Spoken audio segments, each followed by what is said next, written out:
গরুর পায়া রান্না করে তো সবাই খান।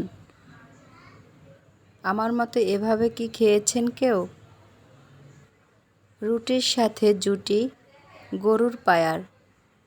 হ্যালো এভরিওয়ান, আসসালামু আলাইকুম। ওয়েলকাম টু মাই চ্যানেল আমার রান্নাঘর। আজকে আমি রাইস কুকারের ভিতরে গরুর পায়া রান্না করব। যেমন টেস্ট তেমন কালার। প্রথমেই আমি আপনাদের একটা কথা বলে যাই, যদি আমার ভিডিওটি আপনাদের ভালো লাগে তাহলে ফেসবুক পেজ থেকে যদি কোনো নতুন বন্ধু দেখে থাকেন তাহলে একটি ফলো দিয়ে যাবেন, এবং ইউটিউব চ্যানেল থেকে দেখলে সাবস্ক্রাইব করে অল বাটনটি ক্লিক করে দেবেন, তাহলে নিত্য নতুন ভিডিও পৌঁছে যাবে আপনার কাছে। তো আমি প্রথমে হাড়গুলিকে মশলা দিয়ে এবং সরিষার তেল দিয়ে ভালোভাবে মিক্স করে নিয়েছি। মশলা বলতে সব প্রকার মশলাই আমি এটার ভিতরে দিয়ে দিয়েছি। দিয়ে রাইস কুকারের ভিতরে আমি এটাকে বসিয়ে দিলাম। এটা মিনিমাম 2 ঘন্টা পরিমাণে আমি রান্না করেছি।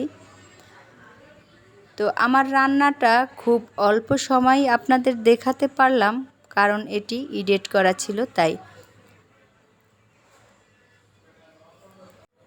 রাইস কুকারের রান্না দারুণ টেস্ট। আপনারা আমার মতো একবার হলেও রান্না করে দেখবেন। এবারে আমি আপনাদের দেখাতে চাই রুটি, চালের রুটি। চালের গুঁড়াকে প্রথমে আমি একটা কড়াইয়ের ভিতরে ভালোভাবে সেদ্ধ করে নিয়েছি।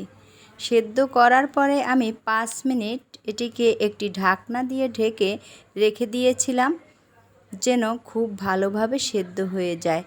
তারপরে একটি ট্রের ভিতরে ঢেলে এটিকে ভালোভাবে মথে নিয়েছি। আজকে এই যে হাতটা দেখছেন এটা আমার মায়ের হাত। সে এটিকে সুন্দর করে মথে তারপরে প্যারা কেটে দিল। আর প্যারা কাটার পরে যেই হাতটি দেখছেন রুটি বানানো হচ্ছে, এটি আমার শাশুড়ির হাত। আমার 2 মায়ে আজকে আমাদের রুটি বানিয়ে খাওয়ালো। দারুণ হয়েছে। যেমন হয়েছিল গোশ তেমন হয়েছিল রুটি, কারণ মায়েদের স্পর্শ ছিল খাবারের ভিতরে।